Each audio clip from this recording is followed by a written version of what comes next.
Hello guys, kumusta kayo dyan? Sana nasa mabuti kayong kalagayan. Nandito na naman tayo sa hot issue at hot topic ngayon sa showbiz. Karen Mix TV, showbiz update. Disclaimer, ang mga larawang ito ay hindi pag-ari ng uploader. Ito ay kinukuha upang sa karagdagang impormasyon, credit to the owner. Dominic ngiting nagkabalikan kay Bea. Nagkabalikan nga ba sila? So pakinggan natin guys. Isang simpleng caption na magandang umaga ang inilagay ni Dominic Roque sa kanyang Instagram post. Nakasmile ito na parang sinasabi na tuloy ang buhay ha. Binasa namin ang comment sa IG post na ito ni Dominic. Surprisingly, majority ay mga positibo ang komento. Karamihan ay pinupuri siya. Mukhang sa nangyaring breakup ni na Dominic at Bea Alonzo, nakakuha si Dominic ng simpatya ng masa kung pagbabasihan ang comment. Say ng mga netizen, doon lang tayo sa tanggap tayo. Sa dami ng negative na lumabas, Team Dominic pa rin kami. I feel like this person is so genuine, he doesn't deserve hate comments. Kung ayaw niya, diwag. Ang dami dyan. May nagsabi rin na ngiting mukhang nagkabalikan ang aura niya sa photo.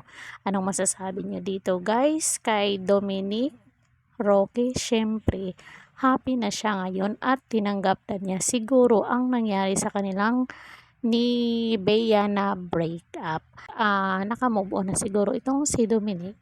Kung baga, tuloy pa rin ang buhay niya. Sa kabilang banda, Cheese Escudero at Heart Evangelista nagpakasal ulit. So, pakinggan natin to guys. Stunning si Heart Evangelista sa kanilang renewal of vows ni Senator Cheese Escudero. Costume made ang gown ni Heart ng Lebanese fashion designer na sikat sa Europe, Milan at Paris. Kulay beige ang nasabing gown kung saan may kasama na itong belo. Sa Balisin Island din naganap ang nasabing renewal of vows kung saan din sila unang kinasal ng senador. Ayon sa naunang interview ni Heart, has a special place in my heart. It was actually one of the first show I ever attended in Fashion Week. I've always loved their dreamy and romantic creation, and when I saw the costume culture dress, I knew that it was it. Ayon sa interview ni Hart na lumabas bilang sagot kung paano niya napili ang nasabing designer. Suot niya rin ang kwintas na tadtad ng diamonds. Kumanta si Mark Bautista ng I Will Be Here nang lumakad si Hart papunta sa altar na sinalubong ng senador at anak niyang kambal. Hindi naman nakadalo ang tatay ni Hart na si Mr. Ray Oy Pauco na nasa Amerika at nagpapacheck up kaya't ang mami lang niya na si Cecilia Ong Pauco ang nandun na emotional lang maglalakad si Hart patungong altar. Pawang malalapit na family members at friends ang present sa nasabing renewal of vows ng mag-asawa ng manang muntik-muntikang maghiwalay noong nakalipas na taon. Anong masasabi nyo dito guys?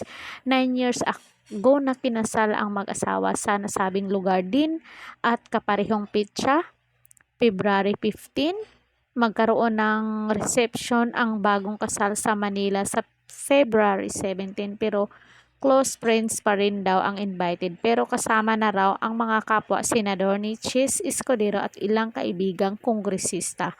Kasama rin daw ang ilang kabarkada ni Senator Cheese mula high school.